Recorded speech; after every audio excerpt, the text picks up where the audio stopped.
Hello friends, welcome to my sweetie சமையல். இன்றைக்கி நம்ம சமையலில் முறுமுறுன்னு டேஸ்ட்டான ஒரு ஈவினிங் ஸ்நாக்ஸ் தான் பார்க்க போகிறோம். இது சின்ன குழந்தைங்களாம் ரொம்ப விரும்பி சாப்பிடுவாங்க.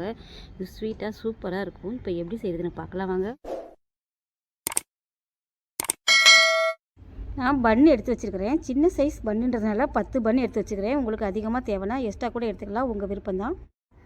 நம்ம எடுத்து வச்சுக்கிற பண்ணை கத்தி வச்சு பாதி அளவு மட்டும் கட் பண்ணிக்கலாம். பாதி அளவு கட் பண்ணால் தான் க்ளோஸ் பண்ணுறதுக்கு கரெக்டாக இருக்கும். நம்ம எடுத்து வச்ச பன்னி எல்லாம் பாதி அளவு கட் பண்ணியாச்சு. நம்ம கட் பண்ண பன்னில் ஒன் சைடு மட்டும் நெய், பட்டர் உங்கள் விருப்பமாக எது வேணாலும் நீங்கள் அப்ளை பண்ணிக்கலாம். இருக்கிற பன்னி எல்லாத்துலேயுமே ஒன் சைடு மட்டும் நெய் அப்ளை பண்ணிக்கலாம்.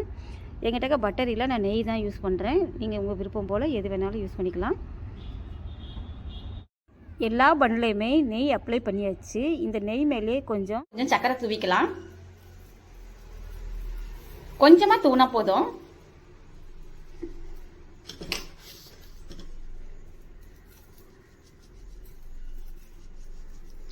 நீங்கள் நெய்யோ பட்டரோ உங்கள் விருப்பம் எது வந்தாலும் சரி, உங்கள் விருப்பப்படி எது வேணாலும் இருக்கிறத நீங்கள் யூஸ் பண்ணிக்கோங்க.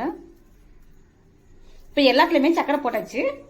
நம்ம கட் பண்ணி வச்சுக்கிற பன்னில் ஒன் சைடு மட்டும் நெய்யும் சர்க்கரையும் போட்டு ரெடியாக இருக்குது. இன்னொரு சைட்லேயும் நம்ம ஜாம் தடவிக்கலாம். ஜாம் நல்லா தாராளமாக தடவிக்கோங்க. இருக்கிற பன்னில் எல்லாத்துலேயுமே இன்னொரு சைட்லேயும் ஜாம் நல்லா தடவிக்கோங்க. நம்ம ஜாம் நல்லா தாராளமாக தடவியாச்சு. அதை அப்படியே க்ளோஸ் பண்ணிக்கோங்க. இப்போ ஒரு தோசைக்கால் அடுப்பில் வச்சிடலாம். ஒரு ஸ்பூன் நெய் ஊற்றிடலாம். எல்லா பக்கம் படுற மாதிரி நெய் நல்லா பரவலாக ஊற்றுங்க. நம்ம ரெடி பண்ணி வச்சுக்கிற பண்ணை இந்த தோசைக்கல்லில் ஒன்றா எடுத்து வச்சிடலாம். இப்போ மேலே லைட்டாக நெய் எப்படி ஸ்ப்ரெட் பண்ணி விட்டுக்கோங்க.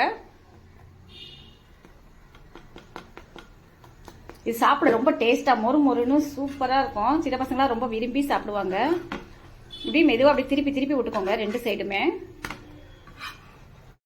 Madurai butter bun jam ready ஆயிடுச்சு. இப்போ இதை நம்ம எடுத்து வேறு பிளேட்டுக்கு மாற்றி வச்சிடலாம்.